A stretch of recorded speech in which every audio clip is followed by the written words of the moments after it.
Silakan kepada Buse untuk boleh menyampaikan materi. Oke, mari kita sekali lagi berdoa. Kami bersyukur pada malam hari ini kami boleh kembali datang untuk belajar firman Tuhan, belajar kebenaran Tuhan. Pimpin kami, berikan kerendahan hati untuk kami belajar. Mungkin bagi sebagian kami ini bukan hal yang baru, tapi biarlah kerendahan hati membuat kami disegarkan kembali, menikmati kembali akan cinta kasih Tuhan yang begitu spesifik, khusus, terarah, bukan hanya secara umum, tapi juga secara khusus bagi pribadi kami. Berkat kami semua, pakai hambamu dalam menyampaikan, berkati semua jemaat yang mendengarkan, Tuhan juga pimpin acara tanya jawab supaya semua terarah, semuanya boleh membangun iman. Kami menyerahkan ini semua ke dalam tangan. Dalam nama Yesus kami berdoa. Amin. Kita masuk di huruf yang ketiga dari tulip ya, T, U, sekarang L, itu limited atonement atau penebusan terbatas. Saya akan memulai dengan mengajak kita untuk memilih A atau B. A atau B? A, Kristus mati untuk semua orang, yaitu setiap individu dalam dunia. Yang B, Kristus mati hanya untuk orang pilihan saja, hanya untuk sebagian orang. Pilih A atau B. Silakan boleh ditulis di chat. Nggak usah ngomong, tulis di chat. Ya, tulis di chat ya. A, Kristus mati untuk semua orang. B, Kristus mati untuk sebagian orang. A atau B? Baru 4 yang tulis. Oke. Ada lagi?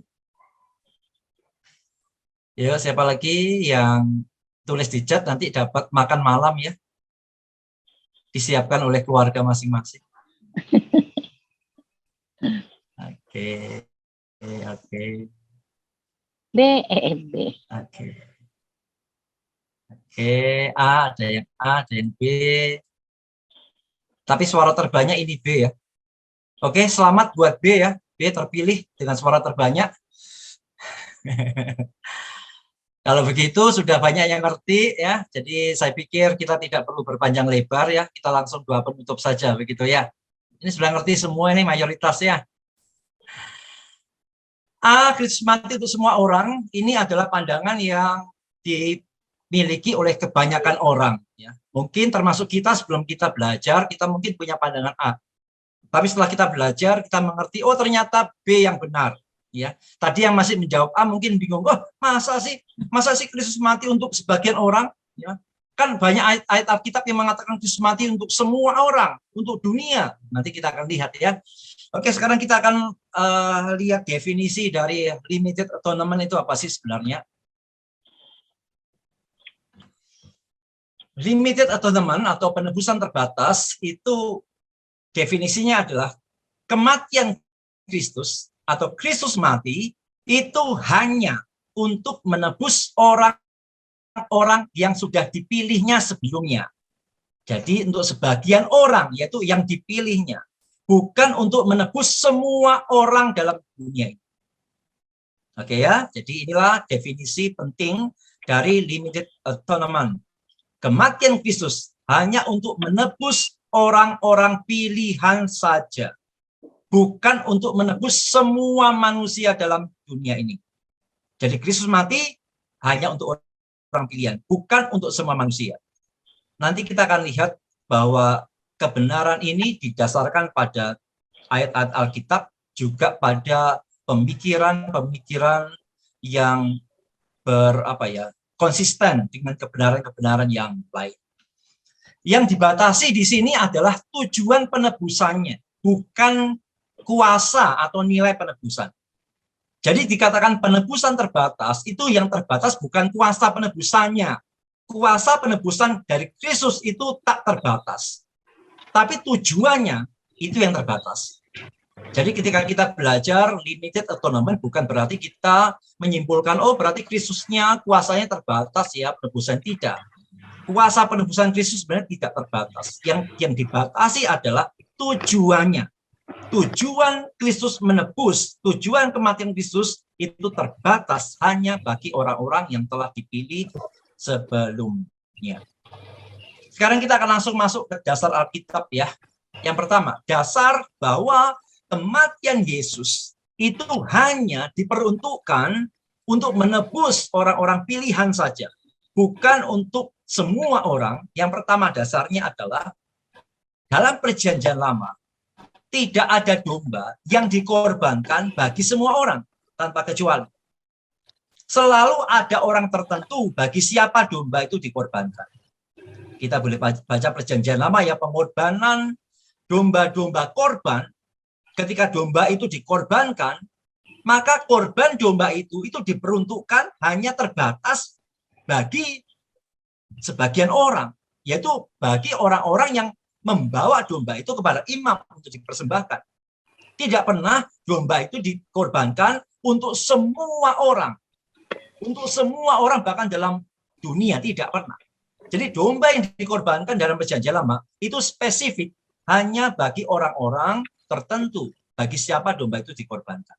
Nah, kita tahu bahwa gambaran domba korban dalam Perjanjian Lama itu adalah merupakan tipe atau gambaran yang akan datang dari Kristus. Karena domba korban itu selalu punya tujuan yang spesifik bagi siapa ia dikorbankan, bukan bagi semua orang. Maka demikian juga Kristus, pengorbanannya juga spesifik, tertentu bagi siapa ia dikorbankan. Yang jelas, Kristus berkorban bukan untuk setiap orang seadanya orang dalam dunia, tidak. Tapi untuk orang-orang pilihan. Sebagaimana gambaran domba hanya diperuntukkan bagi orang-orang bagi siapa dia dikorbankan, Kristus pun yang merupakan penggenapan antitipe dari domba itu, pengorbanannya bukanlah untuk setiap orang dalam dunia, tapi hanya untuk orang-orang yang telah dipilihnya sebelumnya. Nah, sekarang kita akan lihat ayat-ayat Alkitab sangat banyak sekali mengajarkan kepada kita bahwa kematian Kristus bukanlah untuk setiap orang dalam dunia. Kematian Kristus, pengorbanannya di atas kayu salib bukanlah untuk setiap orang dalam dunia, bukan untuk semua orang, tapi hanya untuk orang-orang tertentu, hanya untuk sebagian orang, yaitu orang-orang yang dipilih. Kita akan lihat beberapa ayat dari begitu banyak ayat. Matius 1 ayat 21. Ia akan melahirkan anak laki-laki dan engkau akan menamakan dia Yesus.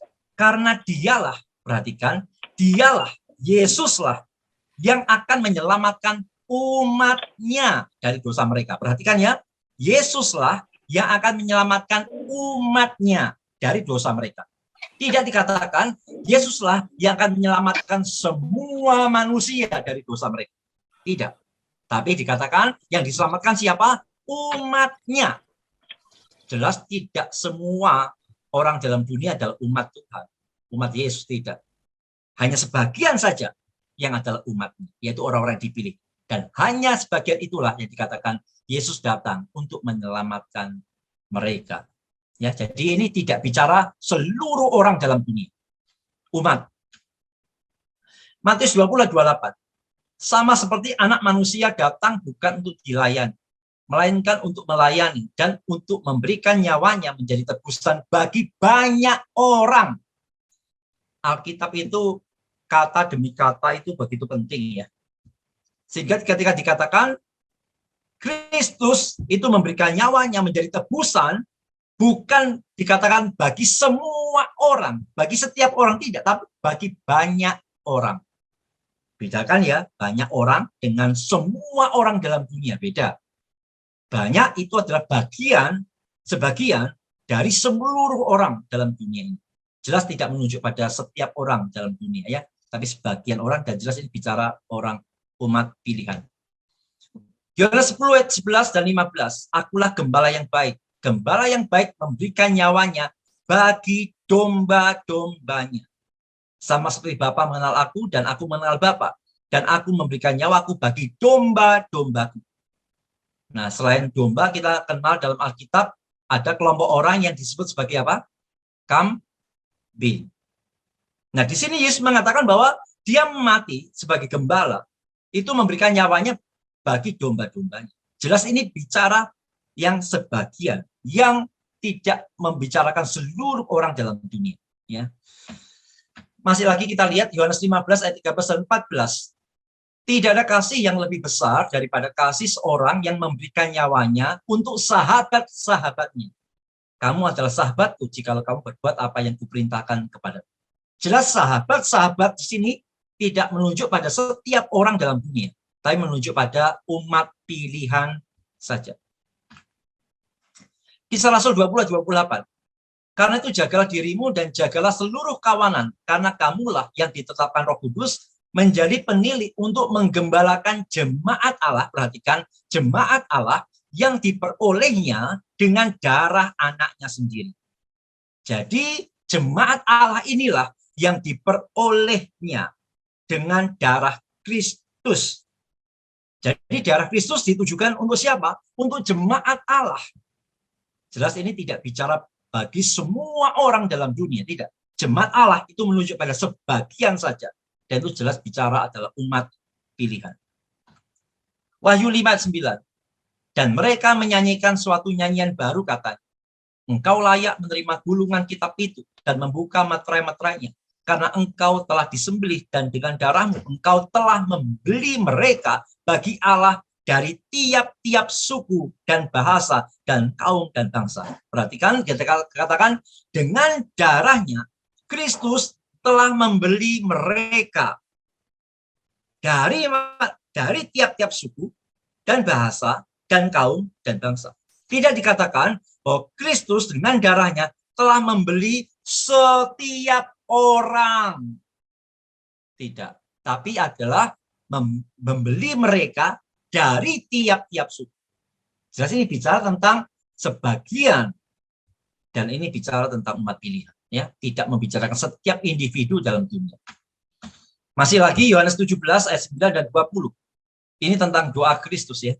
Aku berdoa untuk mereka, bukan untuk dunia aku berdoa. Perhatikan ya, ini doa Yesus dikatakan, Yesus mengatakan aku berdoa untuk mereka. Bukan untuk dunia aku berdoa, tapi untuk mereka yang telah engkau berikan kepada. Siapa mereka? Itu yang telah Bapa berikan kepada Yesus. Sebab mereka adalah milikmu. Dan bukan untuk mereka ini saja aku berdoa, tetapi juga untuk orang-orang yang percaya kepadaku oleh pemberitaan mereka.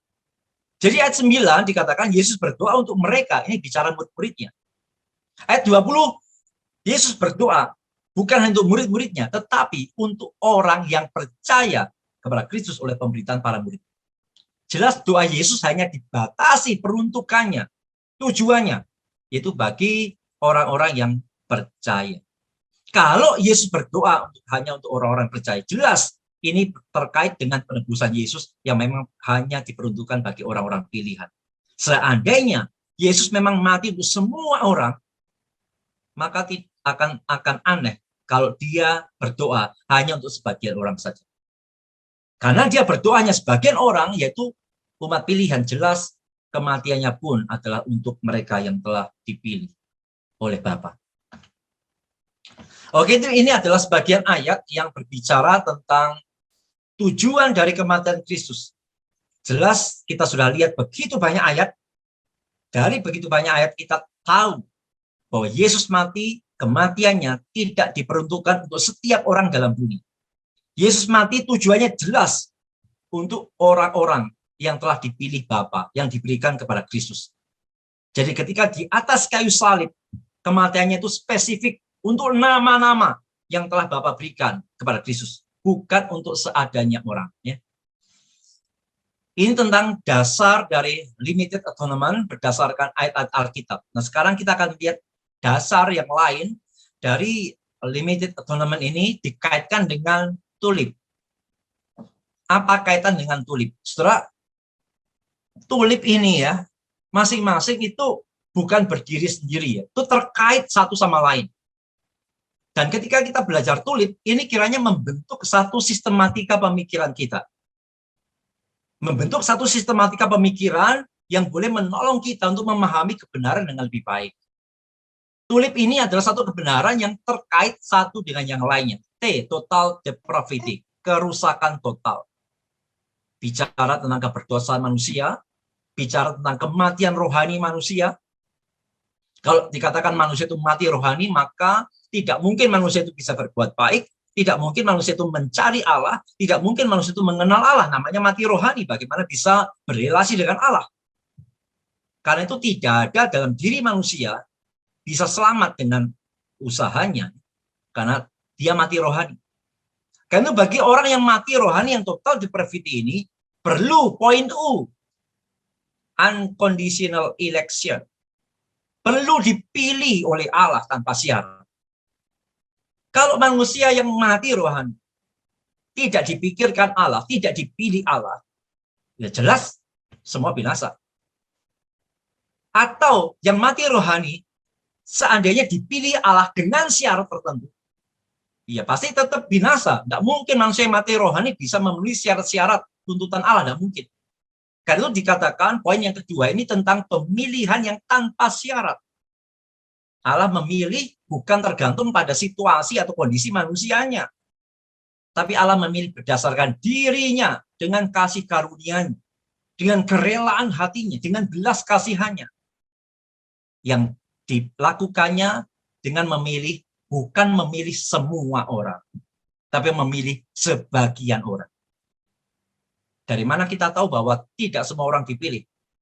Dengan begitu banyak ayat-ayat yang berbicara tentang neraka.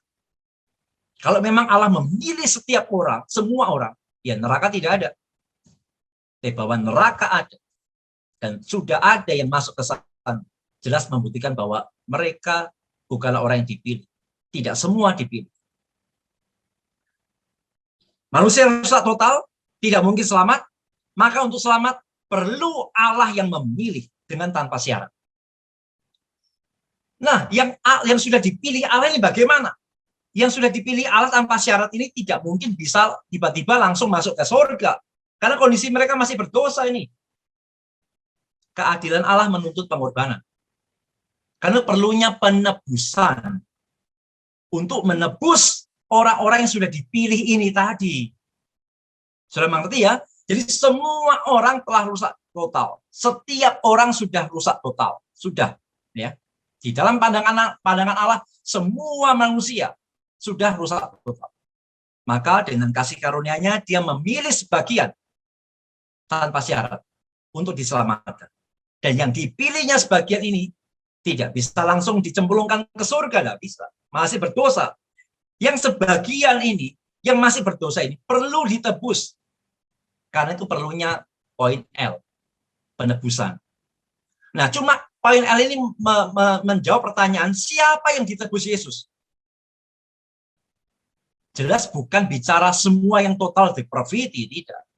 Tapi bicara tentang yang unconditional election ini.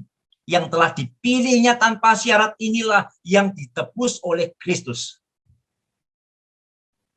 Dan nanti kalau kita belajar lagi, yang telah menerima penebusan Kristus ini, yang akan menerima anugerah, ya, yang tidak bisa ditolak. Dan nantinya yang sudah menerima anugerah ini akan dipastikan bertekun sampai akhir. Jadi tulip ini membentuk satu kerangka pemikiran tentang keselamatan, ya, sehingga kita bisa mengatakan kepada diri kita ini adalah, aku ini dulunya adalah orang yang rusak total. Tapi aku bersyukur, tanpa syarat Tuhan mau pilih aku. Dan Tuhan yang pilih aku, Tuhan kirimkan Kristus untuk menebus aku secara khusus. Penebusannya tidak untuk semua orang, tapi untuk aku yang dipilihnya.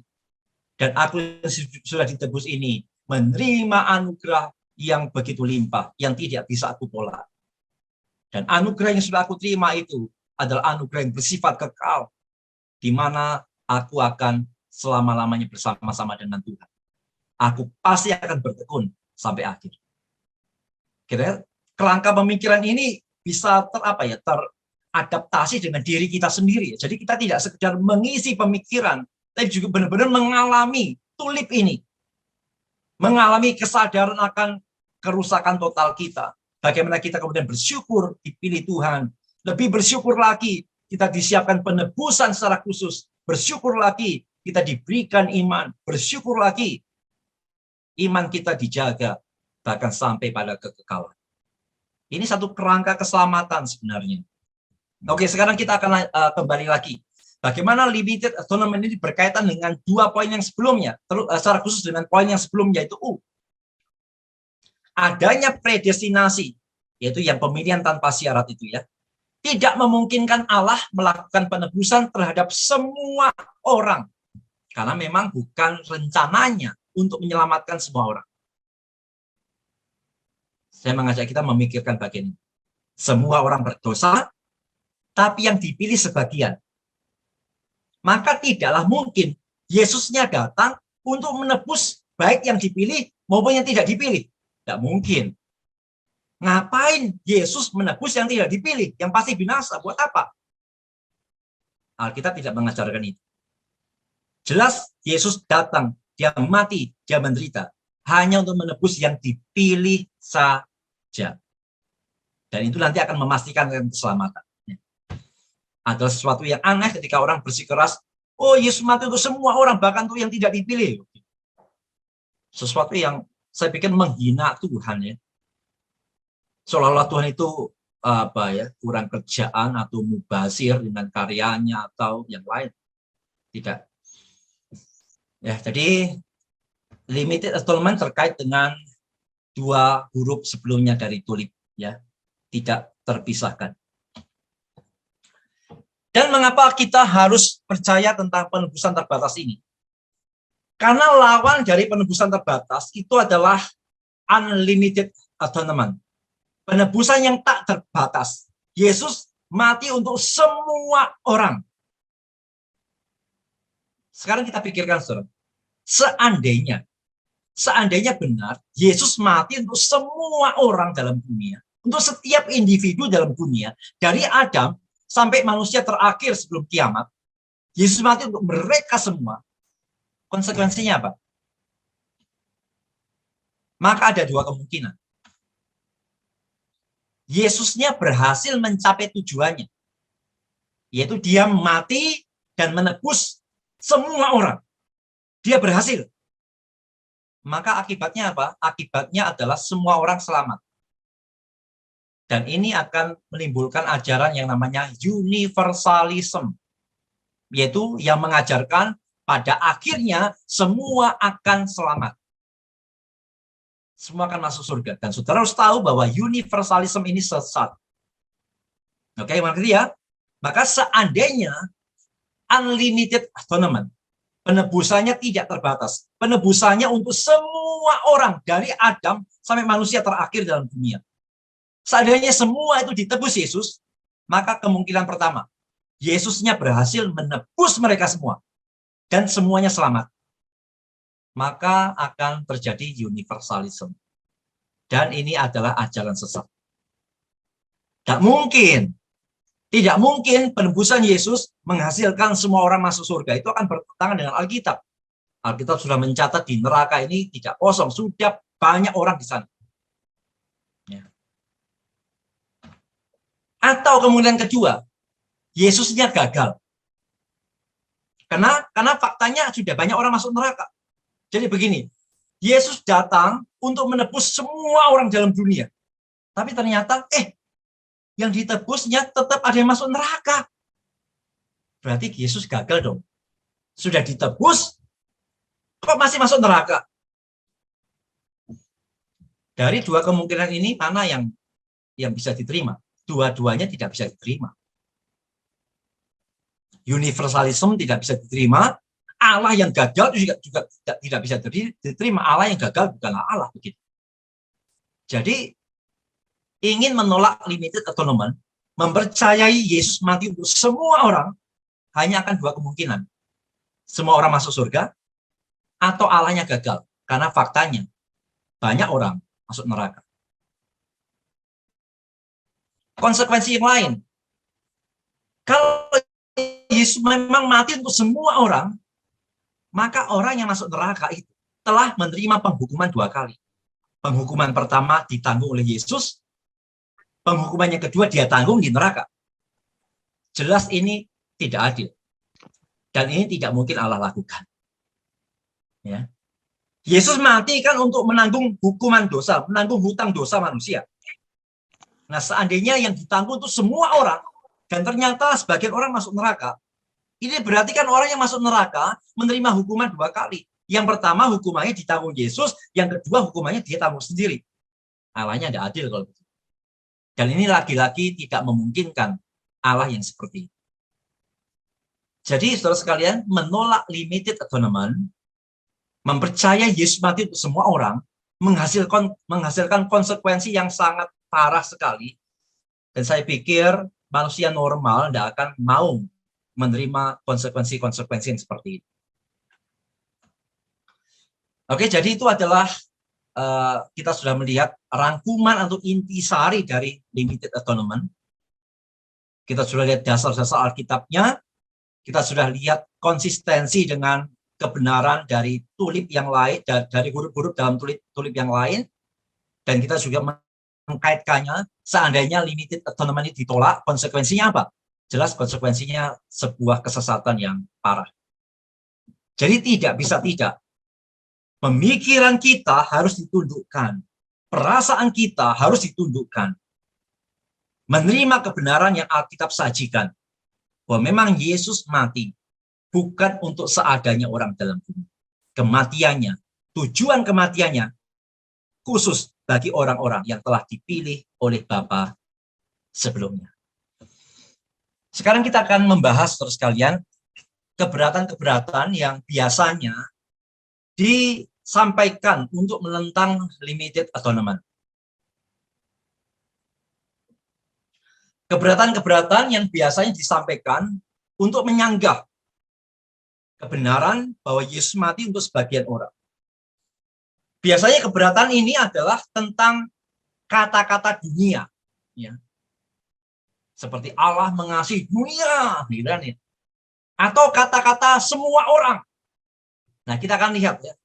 Ada banyak sebenarnya ayat-ayat yang seperti itu, tapi kita tidak mungkin bahas semuanya. Saya akan mengambil beberapa perwakilan ayat saja. Ya. Yang pertama, Yohanes 3:16. Ini ayat yang terkenal sekali. Karena begitu besar kasih Allah akan dunia ini, sehingga ia telah mengaruniakan anaknya yang tunggal, supaya setiap orang yang percaya kepadanya tidak binasa, melainkan beroleh hidup yang kekal. Loh, perhatikan. Dikatakan Allah itu mengasihi dunia ini. Berarti Allah mengasihi semua orang. Sehingga Yesus mati untuk semua orang. Hanya yang percaya saja yang selamat. Kalau yang tidak percaya tidak selamat. Nah, saudara mungkin pernah mendengar kalimat ini. Kematian Yesus itu untuk semua orang. Tetapi efektif bagi orang yang mau percaya. Pernah dengar kalimat itu? Yesus mati untuk semua orang, untuk seadanya orang. Tetapi hanya efektif untuk orang-orang yang percaya. Tapi ini salah. Ini salah. Karena kematian Yesus tidak pernah tidak efektif. Kalau dikatakan Yesus mati untuk semua orang, tapi hanya efektif bagi orang percaya, loh berarti kan ada kematiannya yang tidak efektif toh bagi orang yang tidak percaya. Alkitab tidak pernah mengajarkan kematian Yesus mubazir seperti itu. Tadi kita sudah lihat ayat-ayatnya kan, Yesus datang untuk menyelamatkan umatnya. Dia memberikan nyawa bagi domba-dombanya, sahabat-sahabatnya. Jelas spesifik. Tidak ada kematian Kristus yang tidak efektif. Kematian itu pasti efektif. Itu jelas efektif bagi memang yang ditujukan. Memang karena memang Yesus mati tidak untuk yang tidak diselamatkan. Nah, sekarang berdasarkan ayat ini, mereka yang menolak limited atonement mengatakan, ini loh, dikatakan Allah itu mengasihi semua, ini kan berarti Yesus mati untuk semua orang. Tidak. Saudara, kata dunia ya, itu dalam bahasa Yunaninya itu kosmos. Dan kata kosmos ini punya arti yang sangat banyak sekali. Sekali lagi ya, kata dunia itu di dalam Alkitab itu punya makna yang sangat banyak. Ya, jadi bukan bermakna tunggal. Ya, bukan bicara setiap orang. Tidak. Kata dunia ini punya makna yang begitu banyak. Beberapa makna. Yang pertama, kata dunia dari kosmos itu bisa artinya seluruh alam semesta. Langit dan bumi. Atau hanya bicara bumi saja. Atau bisa bicara keduniawian. Ya, seperti ayat yang mengatakan, janganlah kamu serupa dengan dunia. keinginan dunia. Nah, itu bicara keduniawian ya. Atau kata dunia bisa berarti semua umat manusia dalam dunia. Ini yang seringkali kita mengerti. Oh, dunia bisa bicara semua orang. Memang bisa arti seperti itu. Juga bisa artinya semua orang yang tidak percaya. Jadi semua orang, tapi yang tidak percaya. Juga bisa berarti semua orang non-Yahudi. Juga bisa berarti orang-orang Yahudi yang tidak percaya. Juga bisa berarti semua orang yang percaya atau orang pilihan. Jadi kata dunia itu punya arti begitu banyak. Lalu pertanyaannya, bagaimana kita bisa memilih salah satu arti dari begitu banyak arti ini? Jawabannya adalah tergantung konteksnya. Konteks sangat menentukan arti mana yang harus kita ambil. Contoh ya, kata bisa. Kata bisa itu kan bisa berarti dapat, atau bisa berarti apa? Bisa racun, ular, gitu ya. Nah, bagaimana kita bisa mengartikan kata bisa? Ya tergantung konteksnya.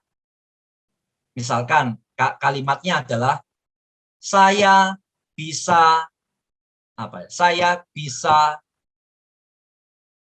mengemudikan bis. Apa arti bisa di situ? Ya jelas artinya tidak mungkin racun kan? Artinya dapat.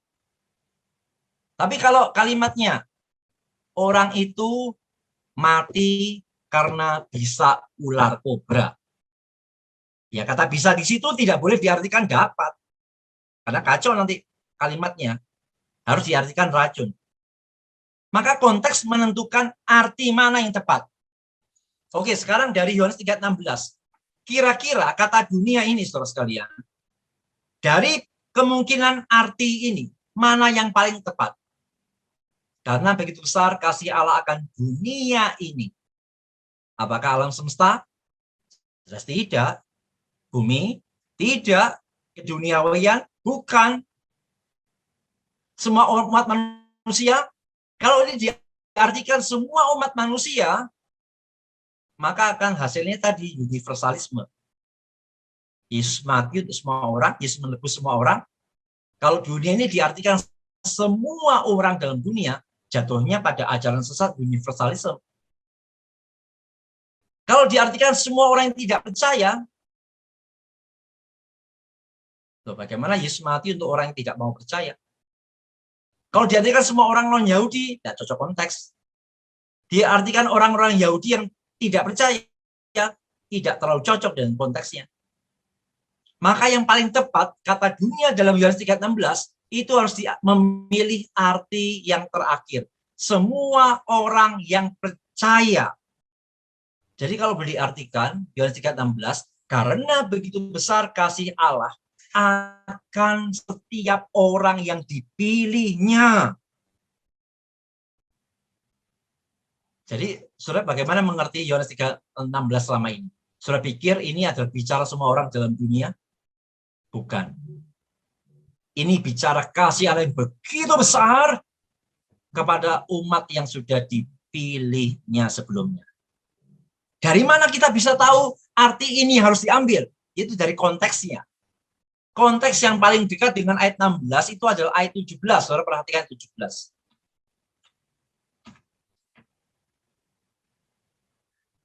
Sebab Allah mengutus anaknya ke dalam dunia. Dunia bukan untuk menghakimi dunia, melainkan untuk menyelamatkannya oleh Dia. Ada dua kata dunia di sini ya. Sebab Allah mengutus anaknya ke dalam dunia. Jelas dunia ini bicara bumi ya. Yang pertama ya. Dikatakan Yesus datang ke dalam dunia ini dikatakan apa? Bukan untuk menghakimi dunia. Nah, kata dunia ini itu sama dengan kata dunia dalam Yohanes 3:16. Jadi kedatangannya ini adalah dikatakan bukan untuk menghakimi dunia, tapi untuk menyelamatkan dunia oleh Dia. Maka perhatikan, kata dunia yang kedua dalam ayat 17 itu sama dengan kata dunia dalam Yohanes 3:16. Kalau ini diartikan semua orang, maka akan tidak cocok dengan ayat 17. Yesus datang ke dalam dunia bukan untuk menghakimi semua orang, begitu. Ya nggak cocok. Tapi kalau diartikan umat pilihan, itu cocok. Sebab Allah mengutus anaknya ke dalam dunia bukan untuk menghakimi umat pilihan. Cocok. Pas dengan konteksnya. Maka berdasarkan ini, saudara sekalian, tidak bisa tidak, kita harus mengerti kata dunia ini bukanlah semua orang dalam dunia. Jadi saudara, kalau saudara membaca ayat-ayat keselamatan, bicara ada kata dunia, jangan pikir itu semua orang dalam dunia, tidak. Tapi kebanyakan itu artinya bicara tentang orang-orang yang memang sudah dipilih untuk diselamatkan. Katakanlah memang kata dunia itu memang bisa berarti umat pilihan. Oke, ya ini salah contoh ayatnya. Nah, sekarang kita akan lihat keberatan yang kedua.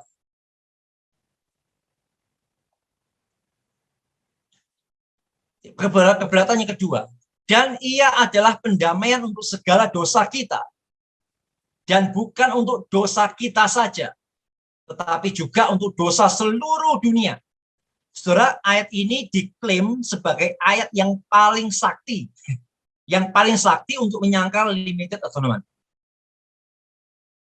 Dan ini yang kemudian, yang kalau saudara mengikuti perdebatan antara Pak Mangapul Sagala dengan Pak Budia Sali, Pak Mangapul sangat mengandalkan ayat ini, 1 Yohanes 2:2. Ini katanya tidak ada yang bisa bantah bahwa Yesus mati untuk semua orang dalam dunia.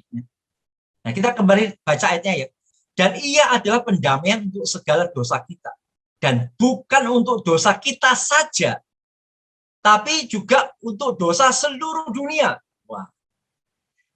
Kalau kita baca sekilas, memang seolah-olah pengertiannya adalah Yesus menebus semua umat manusia. Karena dikatakan Yesus mendamaikan bukan hanya untuk dosa kita saja, tapi juga untuk dosa seluruh dunia. Kan begitu. Ini seolah-olah menentang limited atonement. Tapi kita mesti berpikir dengan lebih baik, saudara. Ada dua kata kunci di sini, yaitu kita. Yesus adalah pendamaian untuk segala dosa kita. Dan bukan untuk dosa kita saja. Kita ini penting. Siapa sih kita? Tapi juga untuk dosa seluruh dunia. Siapa sih dunia? Nah, saudara, jawaban atas pertanyaan siapa kita dan siapa dunia itu menentukan apakah kita bisa mengerti limited atonement dengan baik atau tidak. Kalau kita baca sekilas, seolah-olah kita ini adalah siapa? Orang percaya, gitu ya.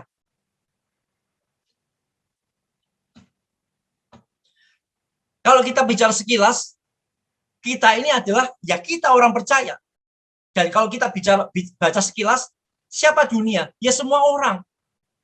Jadi seolah-olah pengertiannya, Yesus mati bukan hanya untuk dosa kita loh yang percaya, tapi juga untuk dosa-dosa orang lain yang belum percaya. Seolah-olah begitu kan? Kalau kita mengartikan seperti itu, saya ingin katakan itu pengertiannya salah. Saudara membaca Alkitab itu ada bagian-bagian yang mudah, tapi ada bagian-bagian yang perlu pendalaman dan belajar lebih jauh. Ya. Tidak semua Alkitab itu sukar. Jelas lebih banyak yang mudah dimengerti daripada yang sukar. Tapi juga tidak boleh kita menganggap semua itu gampang semua. Tidak. Beberapa itu perlu penelitian, perlu belajar sungguh-sungguh. Dan salah satunya termasuk ini, 1 Yohanes 2:2. Kita tidak bisa hanya membaca sebatas kalimat saja. Kita harus mengerti konteksnya. Kita ini siapa, lalu dunia ini siapa.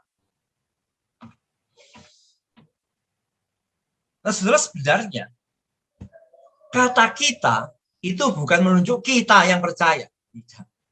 Kata kita di sini itu ada menunjuk pada orang Kristen Yahudi atau orang Yahudi yang sudah menjadi percaya. Itu kita di sini, bukan kita seadanya kita, bukan. Tapi menunjuk pada orang percaya dari bangsa Yahudi atau orang Yahudi Kristen. Nah, kata dunia itu menunjuk pada siapa? Itu untuk menunjuk orang percaya atau orang pilihan di seluruh dunia. Mungkin saudara mengatakan ini kayaknya penafsiran yang dibuat-buat ini untuk mendukung limited atonement. Bukan, saudara, ini bukan ayat-ayat, bukan arti yang dibuat-buat. Ini memang adalah pada konteksnya. Jadi begini, coba sekarang kita akan masukkan ayat ini, arti ayat ini ke dalam ayatnya ya. Dan ia, yaitu Kristus, adalah pendamaian untuk segala dosa orang Yahudi Kristen. Dan bukan untuk dosa orang Yahudi Kristen saja, tapi juga untuk dosa orang-orang pilihan di seluruh dunia. Harusnya kita membaca 1 Yohanes 2:2, membacanya seperti itu. Dan Yesus adalah pendamaian untuk segala dosa orang Yahudi yang percaya. Dan bukan untuk dosa orang Yahudi yang percaya saja, tetapi juga untuk dosa semua orang pilihan dalam dunia, yaitu yang non-Yahudi. Jadi ini adalah perbandingan antara orang Yahudi Kristen atau orang yang percaya dalam bangsa Yahudi dengan orang-orang non-Yahudi yang umat pilihan. Disandingkan seperti itu. Pertanyaannya adalah dari mana kita akan mengartikan seperti itu? Yaitu dari konteksnya. Konteks seperti apa yang mengharuskan kita mengartikan seperti itu? Surat Yohanes ini ditujukan kepada orang Yahudi Kristen. Ya. Jadi untuk mengerti sebuah surat, kita harus mengerti lebih dulu surat ini ditujukan kepada siapa sih? Karena dengan mengerti surat ini ditujukan kepada siapa, kita akan mengerti konteksnya. Dan surat 1 Yohanes ini ditujukan kepada orang Yahudi Kristen. Memang ini firman Tuhan, ini berlaku bagi kita. Tapi penerima pertama dari surat ini adalah orang Yahudi Kristen. Sehingga kita mesti mengerti isi suratnya berdasarkan si penerima suratnya. Maunya Yohanes ini ngomong apa sih maksudnya kepada penerima surat awalnya. Begitu. Dari mana kita tahu bahwa Rasul Yohanes menulis suratnya yang pertama ini ditujukan kepada orang Yahudi Kristen? Kita tahu dari ayat 7 dari pasal yang kedua. Perhatikan. Saudara-saudara yang kekasih, bukan perintah baru yang kutuliskan kepada kamu. Perhatikan, bukan perintah baru. Berarti ini perintah lama yang disampaikan. Melainkan perintah lama yang telah ada padamu dari mulanya. Perintah lama itu adalah firman yang telah kamu dengar. Jelas surat 1 Yohanes tidak ditujukan kepada orang non-Yahudi yang Kristen. Karena bagi orang non-Yahudi harusnya dikatakan ini perintah baru karena belum punya Taurat. Tapi Yohanes mengatakan ini bukan perintah baru ya. Ini perintah lama yang telah ada padamu, yaitu dalam Taurat. Lalu siapa yang punya Taurat? Orang Yahudi. Jadi jelas dari 1 Yohanes 2:7, penerima surat 1 Yohanes ini adalah orang Yahudi Kristen. Maka kata kita, ketika Yohanes menulis kita itu kan berarti diri Yohanes dengan si penerima suratnya. Si penerima suratnya siapa? Yaitu orang Yahudi Kristen. Maka kita di sini jelas menunjuk pada orang Yahudi Kristen. Nah, seluruh dunia jelas menunjuk pada semua orang pilihan dalam dunia. Dari mana kita tahu? Yaitu dari tujuan penulisan surat 1 Yohanes. Tujuan 1 Yohanes 2:2 adalah menghibur orang percaya pada saat mereka jatuh ke dalam dosa atau gagal mentaati firman Tuhan. Ya, kalau saudara membaca 1 Yohanes pasal 2:1, perhatikannya. Anak-anakku, hal ini kutuliskan kepada kamu, supaya kamu jangan berbuat dosa. Namun, jika ada seorang berbuat dosa, kita punya seorang pengantara kepada Bapa, yaitu Yesus Kristus yang adil. Jadi 1 Yohanes 2:2 tujuannya adalah untuk memberikan penghiburan pada saat orang percaya itu gagal. Pada saat orang percaya jatuh dalam dosa, Yohanes memberikan penghiburan pada waktu kamu gagal. Ingat, Kristus mati bagi kamu. Jangan putus asa, jangan tergeletak.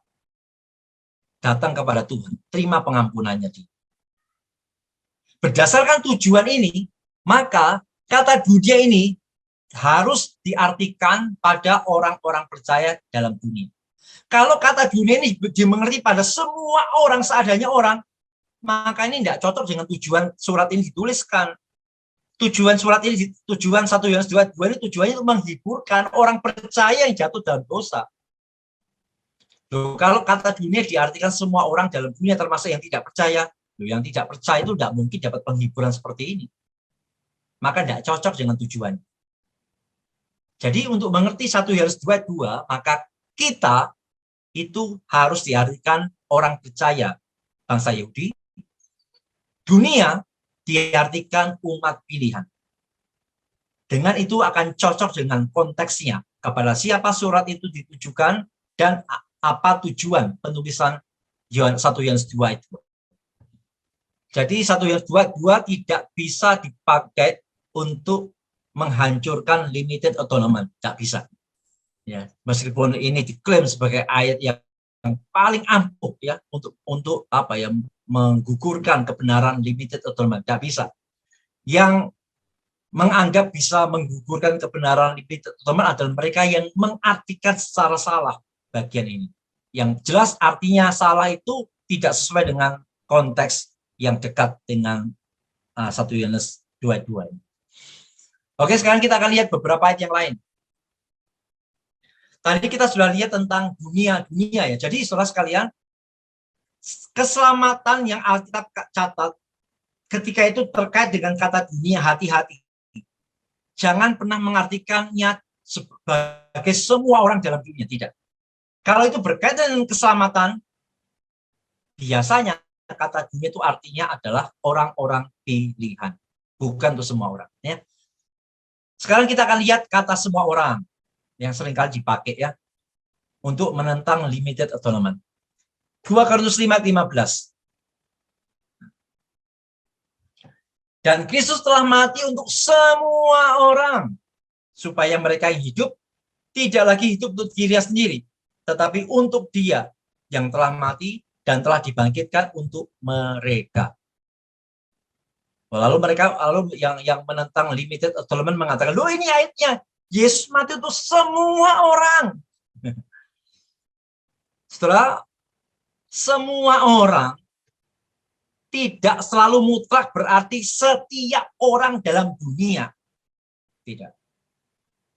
Ketika bicara keselamatan, maka semua orang itu jelas artinya semua orang pilihan. Bukan setiap orang dalam dunia. Sekali lagi ya, kita harus membaca Alkitab dengan konteks. Semua orang tidak mutlak berarti setiap orang dalam dunia. Ketika berkaitan dengan keselamatan, semua orang itu artinya adalah orang pilihan atau semua orang pilihan. Ini jelas dari ayatnya ya. Konteks 2 Korintus 5 ayat 15 itu terletak di antara ayat 14 dan ayat 21. Dan dari ayat 14 sampai 21, kalau saudara baca sendiri, itu menunjukkan bahwa semua orang dalam ayat 15 itu menunjuk pada orang pilihan. Jadi membaca Alkitab tidak boleh cuma coba satu ayat, lalu mengabaikan ayat-ayat sebelum dan sesudahnya. Kita akan sesat kalau begitu. Membaca satu ayat harus terkait dengan konteks ayat sebelumnya dan ayat setelahnya. Ayat 15 terletak antara ayat 14 sampai 21. Maka semua orang dalam ayat 15 itu harus sejalan dengan konteks ayat 14 sampai 21. Nah, dari konteks ini kita akan lihat bahwa semua orang dalam ayat 15 itu menunjuk pada umat pilihan saja. Kita akan lihat ya. Semua orang yang Paulus bicarakan dalam ayat 15 ini adalah mereka yang telah menjadi ciptaan baru. Itu dalam ayat 17. Adalah orang-orang yang telah diperdamaikan dengan Allah. Ayat 18. Semua orang dalam ayat 15 itu adalah orang-orang terhadap siapa Allah tidak memperhitungkan pelanggarannya. Semua orang dalam ayat 15 itu adalah orang-orang yang dibenarkan oleh Allah. Jadi siapakah semua orang dalam ayat 15? Tidak seadanya orang, tetapi adalah orang-orang yang adalah ciptaan baru, adalah orang-orang yang diperdamaikan dengan Allah adalah semua orang yang kesalahannya tidak diperhitungkan oleh Allah dan semua orang yang dibenarkan oleh Allah. Jadi siapa ini ciptaan baru yang didamaikan dengan Allah, yang tidak diperhitungkan pelanggarannya dan yang dibenarkan, jelas tidak menunjuk pada seadanya orang. Orang-orang di sini ini jelas menunjuk pada sebagian orang yang dipilih oleh Allah. Jadi sekali lagi hati-hati baca Alkitab, kata semua orang di dalam konteks keselamatan tidak bicara setiap individu. Tapi bicara adalah semua orang pilihan. Lagi ya, 1 Timotius 2 ayat 3 sampai 6. Kita akan membaca ayat sampai 4 saja ya. Itulah yang baik, yang berkenan kepada Allah, juru selamat kita, yang menghendaki supaya semua orang diselamatkan dan memperoleh pengetahuan akan kebenaran. Lalu kalau kita baca sekilas, kita akan mengatakan, loh ini loh, Allah menghendaki semua orang diselamatkan. Lagi-lagi saudara sekalian, kalau semua orang ini kita mengerti dengan seadanya orang dalam dunia, maka akan lahir dua kemungkinan. Semua masuk surga, jadinya universalisme, atau yang kemungkinan kedua Allahnya gagal, karena ternyata ada banyak yang masuk neraka. Dan kita sudah belajar, tidak mungkin diartikan seperti itu. Maka tidak bisa tidak, karena semua orang di sini pun harus diartikan semua orang pilihan. Dan ini cocok dengan ayat 5 dan 6. Di mana yang semua orang ini adalah dikatakan sebagai tebusan yang telah ditebus. Ya. Sekarang kita lihat, ini dia. Ini juga ayat yang seringkali dijadikan dasar untuk menolak limited atonement. Ya. Itulah sebabnya kita berjerih payah dan berjuang karena kita menaruh pengharapan kita kepada Allah yang hidup, juru selamat semua manusia, terutama mereka yang percaya. Nah, dikatakan di sini, Yesus itu siapa? Yesus adalah juru selamat semua manusia, terutama yang percaya. Wah, ini kan berarti karena Yesus juru selamat umat manusia, berarti kan Yesus berarti mati untuk semua manusia kan? Berarti limited atonement-nya salah.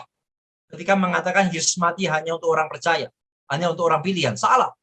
Karena dikatakan di sini, dia adalah juru selamat untuk semua manusia. Apakah kita harus mengerti seperti itu? Tidak, saudara. Ya. Saudara, kata juru selamat itu bukan kata yang asing. Bukan kata yang khusus. Kata juru selamat itu kata yang umum sebenarnya. Kata juru selamat itu tidak selalu hanya bicara tentang keselamatan rohani. Tidak. Kata juru selamat tidak selalu bicara tentang surga. Kata juru selamat tidak selalu bicara tentang rohani. Tidak. Juru selamat itu juga bicara tentang hal yang jasmani. Sebenarnya banyak ayat perjanjian lama ya yang menyatakan juru selamat itu juga bicara hal yang jasmani. Tapi saya tidak usah untuk sampaikan ayat-ayatnya. Saya langsung kutip saja seorang penafsir yang terkenal yang namanya William Hendrickson. Dia sudah meneliti dan dia menyimpulkan begini. Menurut perjanjian lama, Allah adalah soter. Soter itu juru selamat. Bukan hanya dari mereka yang memasuki kerajaan yang kekal, tetapi dalam arti tertentu juga dari orang-orang lain. Dari semua mereka yang ia bebaskan dari bencana sementara. Jadi dalam perjanjian lama, juru selamat itu tidak selalu terkait dengan surga. Juru selamat itu terkait dengan dunia ini. Diselamatkan dari bencana, diselamatkan dari kejahatan dan sebagainya. Dalam konteks itu juru selamat dipakai. Nah, jadi sekali lagi tidak hanya bicara tentang surga rohani, tapi juga bicara tentang hal yang sementara. Dalam perjanjian baru, ajaran ini dilanjutkan. Allah memelihara, membebaskan, dan dalam arti itu menyelamatkan dalam tanda kutip, dan aktivitas penyelamatan itu dalam tanda kutip itu ya, sama sekali tidak terbatas pada orang-orang pilihan Hati-hati kalimatnya. Penyelamatan tidak terbatas pada orang-orang pilihan, maksudnya adalah tidak selalu terkait dengan keselamatan rohani. Contohnya, dalam pelayaran yang berbahaya ke Roma, Allah menyelamatkan bukan hanya Paulus, tapi semua mereka yang ada bersama-sama dengan dia. Menyelamatkan di sini itu bukan menyelamatkan jiwa masuk surga, bukan, tapi menyelamatkan dari bencana. Jadi kita mengerti bahwa kata juru selamat tidak selalu identik dengan keselamatan surgawi. Kata juru selamat, Allah menyelamatkan, itu juga bisa dalam pengertian keselamatan secara jasmani. Maka dari itu, saudara sekalian, kata juru selamat itu bisa berarti keselamatan dalam pengertian yang jasmani, juga bisa berarti keselamatan dalam pengertian rohani. Maka kesimpulannya, kata soter atau juru selamat bisa menunjuk pada juru selamat dalam keselamatan jasmani, bisa juga menunjuk pada juru selamat dalam keselamatan rohani. Dalam arti pertama ini, juru selamat semua manusia, Allah adalah soter dari semua orang. Dalam arti kedua, Allah hanyalah soter, juru selamat dari orang-orang pilihan. Karena itulah maka ada kata-kata terutama mereka yang percaya. Maksudnya begini, saudara. Kata juru selamat di sini, ini adalah pengertian juru selamat secara jasmani. Allah itu juru selamat untuk semua manusia. Artinya Allah itu bisa menyelamatkan semua manusia dari bencana. Baik itu orang pilihan maupun orang non-pilihan, di dalam dunia ini Allah bisa menjadi juru selamat mereka, yaitu menyelamatkan dari bencana. Kita lihat ya, misalkan ada kecelakaan lalu lintas. Ada yang selamat dari bencana kecelakaan. Apakah yang selamat dari bencana kecelakaan itu hanya orang-orang Kristen? Tidak toh. Yang bisa selamat dari bencana kecelakaan siapa? Orang-orang non-Kristen juga kan? Disitulah kata juru selamat itu berlaku. Allah bisa menyelamatkan. Bahkan orang yang bukan pilihan selamat dari bencana. Bisa.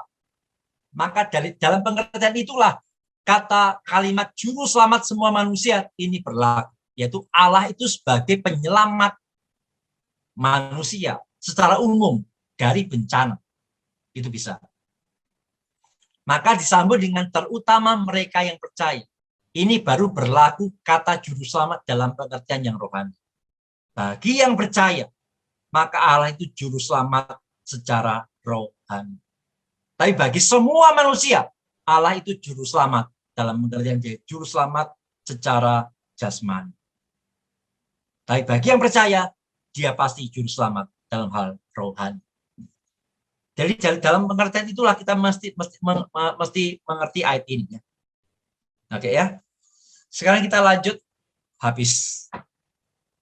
Oke, ini adalah beberapa keberatan kata dunia yang seringkali dipakai dan juga kata semua orang yang seringkali dipakai untuk mencoba untuk menggugurkan kebenaran limited atonement. Tapi kita sudah belajar bahwa kata dunia yang terkait dengan keselamatan tidak pernah berarti semua orang dalam dunia. Karena jatuhnya ada universalisme sesat ya. Harus diartikan adalah umat pilihan. Dan kata semua orang ketika dalam konteks keselamatan tidak pernah berarti setiap orang dalam dunia. Harus berarti semua orang pilihan. Karena kalau kita memaksakan kata dunia dan semua orang berlaku pada setiap orang dalam dunia, jatuhnya pada dua kemungkinan tadi. Kalau bukan universalism, berarti mempercayai Allah yang gagal. Dan kedua-duanya adalah sebuah kesesatan. Jadi adalah benar bahwa kematian Kristus, Yesus datang ke dalam dunia, dia mati, dia dicambuk, dia terluka, dia dipaku, dia mengalami siksaan sampai mati. Itu ditujukan hanya khusus untuk menebus umat pilihan saja. Kalau begitu, apa sih perlunya kita belajar? Apakah kita cuma ngerti, oh ternyata Yesus mati bukan untuk semua orang. Yesus mati untuk umat pilihan saja. Apakah kita belajar mau cukup cari tahu jawaban itu? Tidak. Yang pertama, kita belajar karena ini yang memang diajarkan Alkitab. Ini yang dibicarakan Alkitab. Ini yang disorot Alkitab. Kematian Yesus hanya untuk orang-orang pilihan saja. Yang kedua, kita belajar untuk kita boleh semakin merenungkan, mengalami secara pribadi cinta kasih Tuhan. Yang akan membuat kita semakin limpah dengan syukur. Begini saudara, misalnya kita itu sedang dalam satu bencana kelaparan. Lalu kemudian ada seorang yang baik hati membagikan sembako. Cuma sembako ini dibagikan bebas, ya. Pokoknya disebar aja. Siapa mau ambil aja. Ya. Nggak usah pakai nama-nama disebut. Pokoknya disebar secara umum saja sembako ini. Disebar secara umum. Yang mau ambil. Dan kemudian kita dapat. Kita tentu bersyukur ya. Dalam kondisi lapar, ada sembako yang bisa diambil. Bandingkan, kalau ceritanya beda. Kita sedang kelaparan, dan ada orang yang baik hati, mau membagi sembako, dan kita dapat bagian, itu bukan karena seadanya sembako bisa diambil untuk semua orang. Tapi ternyata kita dapat bagian itu karena memang ada nama kita dalam list penerima sembako itu. Saudara lebih bersyukur mana?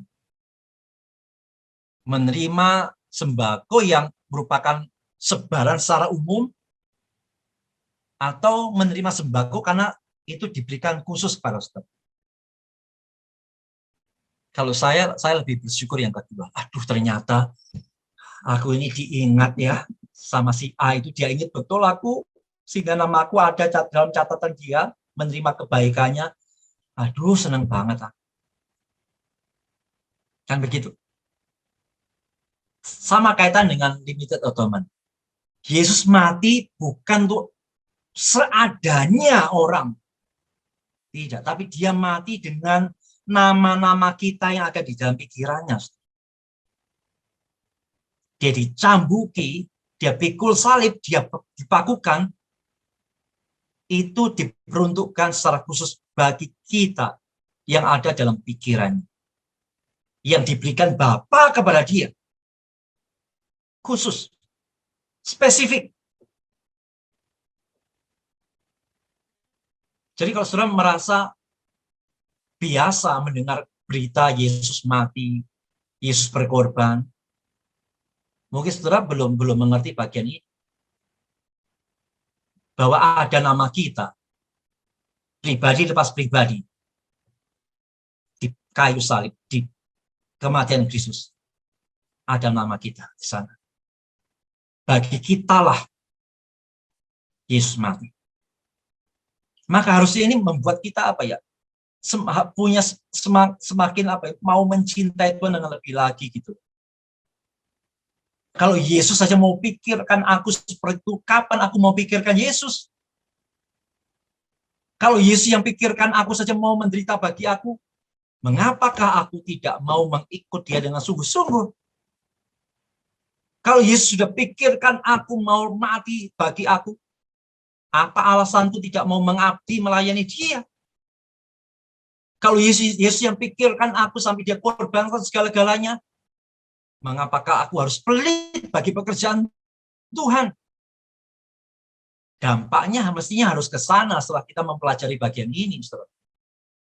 Bukan sekedar kita tahu, oh Yesus mati untuk umat pilihan. Ini tentang engkau. Ini tentang dirimu loh. Ini tentang dirimu yang sungguh-sungguh ditebus oleh Tuhan. Jadi makinlah cinta Tuhan. Makinlah mau melayani dia. Makinlah dekat dan bersyukur tak habis-habisnya bagi dia, untuk dia. Ya. Dan saudara masih bisa menerapkan penerapan aplikasi yang lain, tapi itu yang bisa saya bagikan, yang secara khusus ketika kita dapati satu kebenaran, Yesus kematiannya bukan untuk seadanya orang, tapi untuk aku yang dipilihnya. Berarti aku ini ada di dalam pemikirannya, ada di dalam kasihnya. Kepadaku ditujukan kasih yang khusus itu. Kira yang membuat kita terus limpah dengan syukur bagaimanapun kondisi kita ya, dan kita mau sungguh-sungguh cinta Tuhan dan melayani. Oke, saya berhenti di sini. Silakan kalau ada yang mau bertanya. Tadi di chat ada satu. Maaf Pak, kalau pemahaman saya selama ini mengenai keselamatan memang Yesus mati untuk semua orang, namun tahap keselamatan itu kita mau terima atau tidak, itu yang disebut umat pilihan. Salah ya. Keselamatan tidak tergantung kita mau atau tidak. Keselamatan itu adalah dari Tuhan dan dia pasti efektif bagi orang-orang yang memang diselamatkan oleh Tuhan. Ingat ya, manusia itu mati rohani. Mati rohani tidak bisa pilih. Tidak bisa pilih Yesus atau bukan Yesus. Mati rohani ya mati rohani, tidak bisa. Memang ketika kita beritakan Injil ya, kan kita tanya mau percaya atau tidak. Kan begitu kan? Maka ada yang mau percaya, ada yang mau tidak kan. Seolah-olah oh keselamatan tergantung mereka yang mau percaya. Seolah-olah begitu. Tapi sebenarnya tidak. Ketika seseorang mau memutuskan percaya, itu bukan karena mereka bisa percaya. Pada waktu kita memutuskan mau percaya, itu karena Tuhan memberikan kepada kita iman. Iman itu bukan karena kita. Ini sudah kemarin ya, Kamis yang lalu saya sudah ngomongin. Jadi iman itu bukan hasil produk kita. Iman itu adalah sarana yang Tuhan berikan untuk menyalurkan keselamatan dalam hidup kita. Jadi bukan karena kita mau percaya, maka kita adalah umat pilihan. Bukan, justru karena kita adalah umat pilihan, maka kita pasti percaya. Jangan dibalik. Bukan karena dia adalah bukan karena dia mau percaya maka dia jadi umat pilihan. Bukan ya. Justru karena kita sudah dipilih sebelumnya maka kita bisa percaya. Nanti bisa baca Efesus ya. Efesus dalam tulisannya Paulus mengatakan jemaat Filipus Efesus apa? Kita telah dipilih sebelum dunia dijadikan. Jadi dipilih dulu baru bisa percaya. Kalau tidak dipilih tidak bisa dipercaya, tidak bisa percaya. Jadi bukan kita percaya baru dipilih, tidak. Justru kita bisa percaya ini karena kita telah dipilih sebelumnya. Oke, yang lain jika ada. Oke, jika tidak ada, mari kita tutup dalam. Musa. Oh, ada, silakan. Cepat tuh. Ya, kalau tidak ada ya. Musa, saya kan beberapa waktu yang lalu memberitakan Injil, Musa. Padahal dia kan orang Kristen juga, dia mengakunya begitu, jemaat di sebuah gereja di Malang sana. Terus waktu saya memberitakan Injil, saya kan menyatakan juga bahwa ada firman Tuhan mengatakan, akulah jalan kebenaran dan hidup. Tidak ada seorang pun sampai kepada Bapa tanpa melalui aku. Saya tegas lagi, itu bukan saya menyampaikan, tapi Tuhan sendiri yang menyatakan itu. Dia tidak setuju gitu loh, Musa. Dia katakan kita tidak boleh seperti itu. Saya percaya, meyakini juga di agama lain pun ada keselamatan seperti itu. Tapi saya bilang, saya menyampaikan hanya karena firman Tuhan yang mengatakan itu, artinya tanpa melalui Yesus tidak ada keselamatan. Tapi dia ngotot seperti itu. Pemahaman seperti itu tuh apakah dia liberal atau universal atau apa namanya itu ya? Dia sudah doa terima Yesus juga, dia mempercayai, dia yakin kalau dia meninggal dunia hari ini juga dia yakin masuk surga dan sebagainya. Kelihatannya secara pikiran itu keimanannya bagus ya Musa, tapi ujung-ujungnya bagaimana ya Musa pandangan seperti itu? Ya itu kalau yang itu kan seperti pluralisme ya, itu liberal ya, liberal. Itu termasuk liberal. Nah, kalau pertanyaan dikembangkan apakah dia ini sudah diselamatkan atau belum ya, itu mesti dicek lagi imannya. Bisa jadi memang dia konsep keselamatan sudah benar, hanya dia perlu PA. Kalau PI-nya sudah bagus, tinggal di PA aja. Tapi kalau sudah di PA dengan jelas, kasih pengertian, Yesus satu-satunya juru selamat, tetap dia tidak mau terima, saya meragukan imannya. Gitu. Jadi kalau orang benar-benar percaya Yesus, itu kan dalam dirinya ada Roh Kudus ya. Roh Kuduslah yang akan menuntun dia untuk bisa tunduk kepada kebenaran, menerima kebenaran. Tapi kalau dia setelah mengakui yang kita lihat dengan mata kepala kita, dia sudah benar-benar terima Yesus, tapi misalkan dia nanti sudah dapat PA tentang Yesus satu-satunya jalan keselamatan dan sebagainya, sudah dapat pengertian-pengertian yang sangat jelas, tapi dia terus menolak, ya tetap bisa diragukan akan keselamatannya sebenarnya. Ya dasarnya tadi dalam diri seorang Kristen itu ada Roh Kudus. Roh Kuduslah yang akan menuntun dia pada kebenaran. Begitu. Iya. Jadi itu termasuk pluralisme, dan itu banyak sekali. Satu lagi, mungkin enggak orang yang sudah ada Tuhan itu dia mati bunuh diri atau menembak dirinya sendiri, Muse?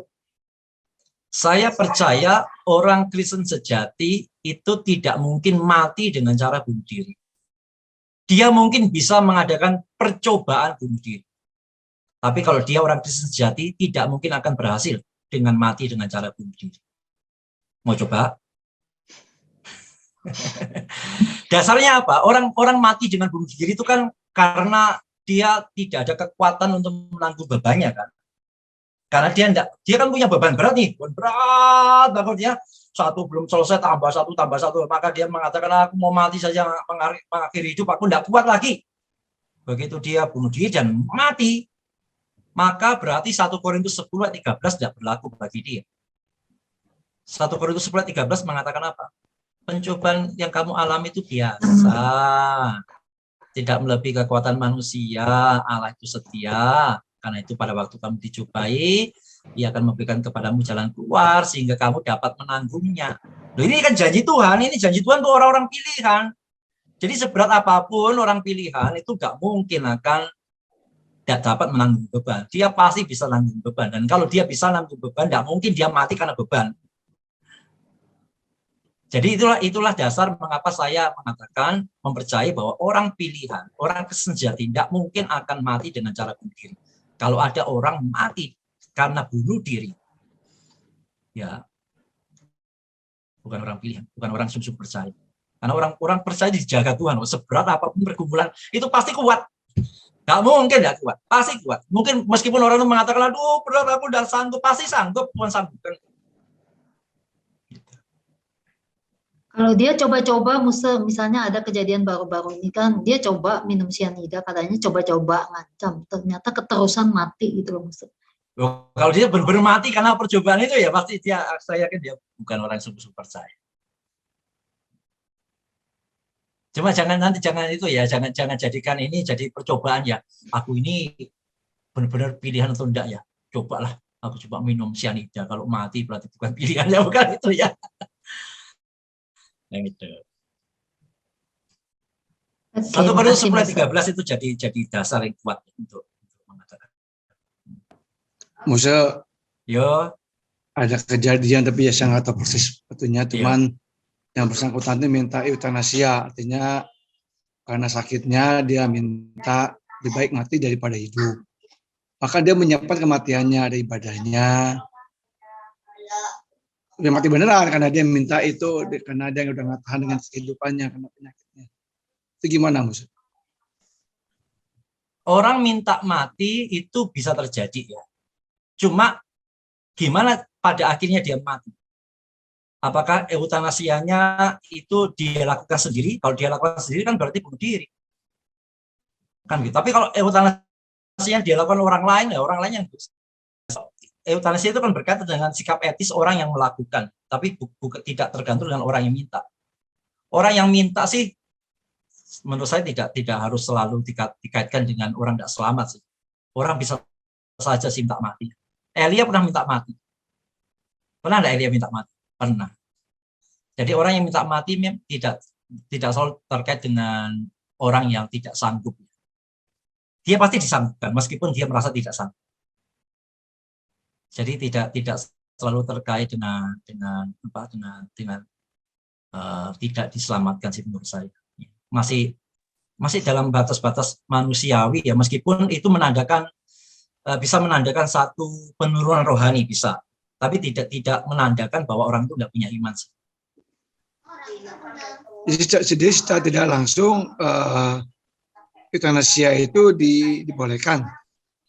Eutanasia itu yang aktif jelas tidak boleh ya. Kalau aktif itu kan misalkan aku mau mati, tolong lo dok, suntik mati kan bisa gitu. Itu tidak boleh. Tapi ada eutanasia pasif. Ada euthanasia pasif yang masih diperbolehkan, yaitu ketika hidupnya hanya tergantung pada alat. Contoh ini ya, secara natural jantungnya nggak bisa, paru-parunya nggak bisa, tapi kan ada alat nih yang bisa tetap jaga loh supaya jantungnya bisa fungsi ya. Tapi begitu alatnya dicopot, hilang dia. Maka dalam konteks ini, ketika misalkan pada waktu awal-awal gimana ini pengobatannya gimana? Ya maksimal aja maksimal. Sudah pasang alat, pasang aja. Tapi setelah mungkin jalan sehari 2 hari, dokter mengatakan ini hidupnya ini sudah tergantung alat saja. Nah, bagaimana keluarga? Apakah harus terus-menerus terus pakai alat itu terus, atau boleh nggak dicabut? Kalau dicabut mati loh. Jawaban saya, cabut nggak apa-apa. Kalau itu hidupnya bergantung pada alat, natural saja. Nah, itu termasuk euthanasia pasif.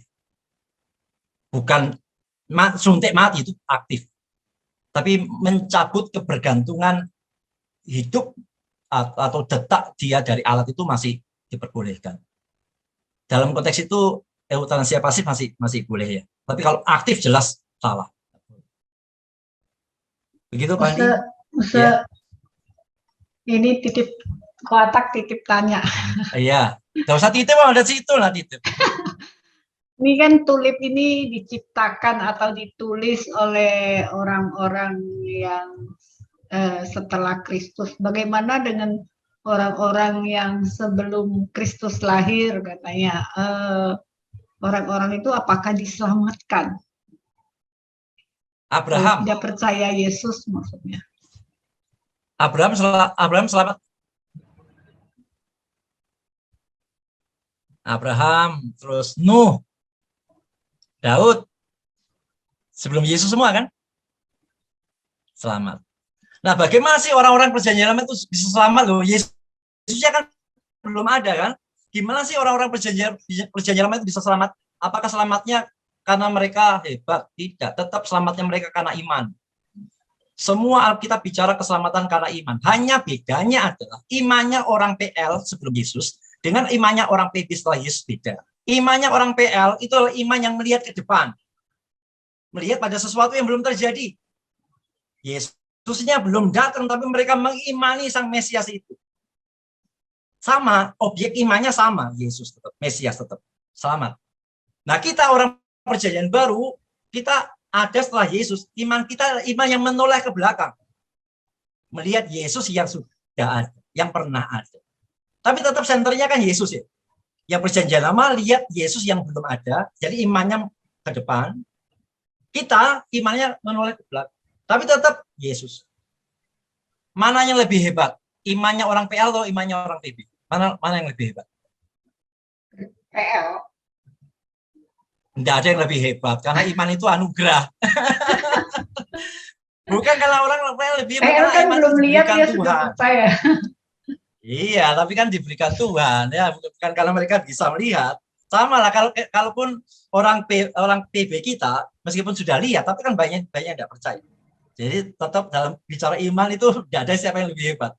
Semua itu anugerah. Baik orang PL maupun orang PB sama-sama dapat anugerah. Hanya lihatnya sudut pandangnya beda. PL lihat ke depan, Yesus yang akan datang. Kita lihat ke belakang, Yesus yang sudah datang.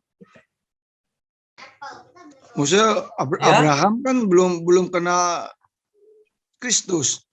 Gimana bisa beriman orang belum ada kan, dan belum disebut pun belum di situ kan?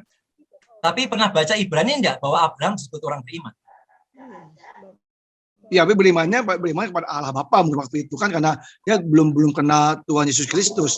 Belum ada nama Yesus Kristus di zaman Abraham. Pernah enggak dengar lihat baca Abraham mengorbankan korban sembahan? Korban binatang. Ya. Iya, itu adalah iman kepada Kristus. Kok bisa? Iya, pengorbanan itu ada wujud dari iman kepada Kristus ya. Memang nama Kristusnya belum ada, tapi iman pada bukan. Dia iman pada adanya pengorbanan yang membebaskan dia dari dosa. Bukan sekedar iman kepada Allah Bapa loh, iman kepada korban Kristusnya. Meskipun nama Kristusnya belum ada, tapi dia percaya adanya Mesias, nanti adanya juru selamat yang akan menyelamatkan manusia dengan pengorbanan. Itulah disebutkan dengan korban-korban apa yang dikorbankan domba-domba itu. Iman itu supranatural yang tidak terbatas dengan kerja logika. Iman itu pemberian Tuhan yang memampukan manusia melihat satu kebenaran, baik yang belum ada maupun yang sudah ada. Jadi Abraham pun mengimani adanya sang juru selamat yang akan mengorbankan diri. Dengan apa ya? Dengan adanya korban-korban tadi, korban-korban persembahan. Habel pun jangan yang Abraham, Habel pun mengimani Kristus meskipun nama Kristusnya belum ada. Tapi mengimani akan adanya pribadi Allah yang akan berkorban melalui persembahan dia. Korban binatang itu. Itu iman pemberian Allah, bukan hasil bagaimana dia bisa mengerti. Itu iman diberikan kepada dia ya, dalam hati dan pikiran. Mengimani bahwa ada pribadi agung Allah itu akan datang menyelamatkan dengan korban.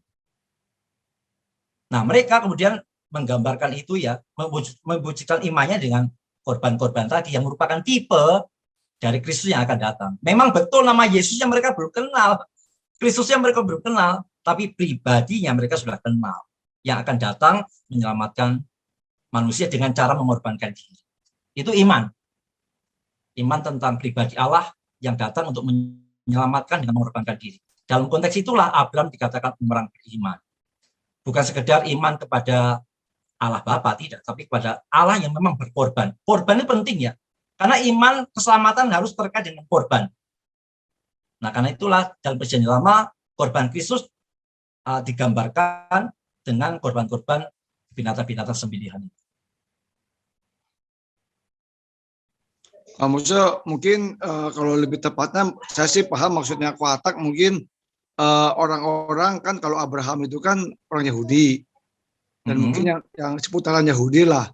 Bagaimana yang orang di luar itu, di luar Yahudi sebelum zaman PL? Loh, karena orang pilihan yang pertama kan orang Yahudi. Allah kan pada umumnya tidak memilih bangsa non Yahudi kan? Iya, maksudnya kayak orang bangsa Cina, bangsa apa yang ada juga saat itu saat zaman Abraham kan? Loh, tapi kan tidak diselamatkan, tidak dipilih. Berarti tidak selamat itu. Tidak selamat. Memang keselamatan berasal dari bangsa Israel kok. Awalnya itu keselamatan dari bangsa Israel, bangsa pilihan. Baru setelah kedatangan Yesus, Israelnya banyak nolak, keselamatan Tuhan buka untuk bangsa-bangsa lain. Meskipun ada catatan-catatan khusus, dalam PL pun ada beberapa orang Israel yang diselamatkan, tapi itu khusus ya, kayak Rahab dan sebagainya. Tapi pada prinsipnya, dari seluruh bangsa dalam dunia, pada awalnya Allah pilih Israel sebagai bangsa pilihan. Tidak semua dipilih, tidak. Bangsa pilihan. Itu tetap kita akui.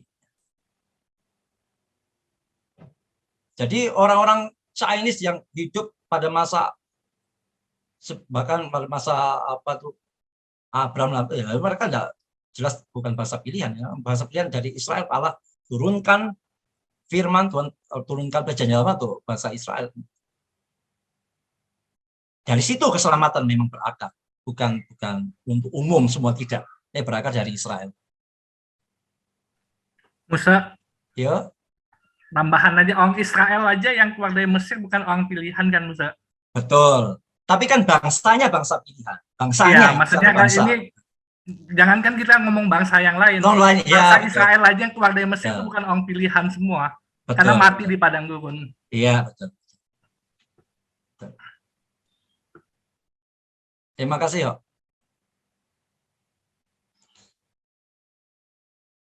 Oke. Sudah cukup ya.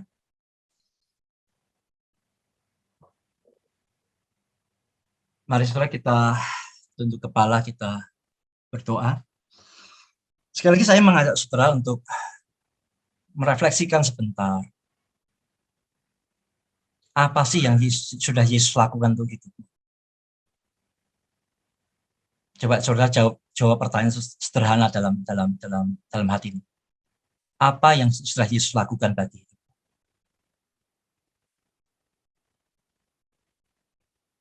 Jangan cuma engkau mengatakan, Yesus sudah kasih saya hidup, kasih saya rezeki, kasih saya kesehatan, kasih saya berkat. Jangan hanya itu. Malam hari ini, engkau menerima sebuah kebenaran. Engkau ada dalam pikiran dan hati Yesus. Kematiannya tertuju secara khusus bagimu. Setiap cambukan yang dia alami, setiap peluh yang keluar, setiap darah yang menetes, ada namamu di dalam penebusannya. Maksud saya, ayo makin cinta Yesus. Jangan jauh dari dia. Dekat sama dia. Betapa dia mencintai saudara. Betapa dia mencintaimu. Jangan pernah ragu akan kasih. Apapun yang kau alami. Dan tidakkah kasih Yesus cintanya ini menggerakkan engkau mau mencintai dia? Semua orang yang telah merasakan cinta Yesus pasti mau cinta Yesus. Semua orang yang telah dijamah dan mengalami perjumpaan pribadi dengan Yesus pasti mau melayani Yesus. Mari saudara. Melalui kebenaran penebusan terbatas ini. Mari. Dekat kepada Kristus. Hidup baginya.